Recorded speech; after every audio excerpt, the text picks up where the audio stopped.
मेरी ये वीडियो या इसमें जो कुछ मैं कहना चाहता हूँ आपने कई मरतबा सुनी होगी, लेकिन प्रॉब्लम ये है कि मुझे ये वीडियो बार-बार बनानी पड़ती है। उसकी वजह ये है कि मुझे ये सवाल तकरीबन रोज़ाना सुनना पड़ता है कि डॉक्टर साहब, पित्ते का ऑपरेशन करवा लिया तो मैं क्या नॉर्मल ज़िंदगी गुज़ार सकूँगा?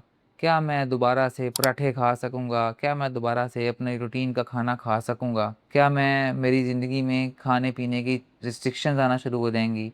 तो इसका जवाब है कि आप ऑपरेशन के बाद बिल्कुल नॉर्मल ज़िंदगी गुज़ार सकेंगे। पित्ते का काम हज़म करना नहीं है, पित्ते का काम उन रतूबतों को, उस बाइल को स्टोर करना है कि जो कि हज़म करने में मदद देती है। वो बाइल मुसलसल जिस्म के अंदर पैदा हो रही है।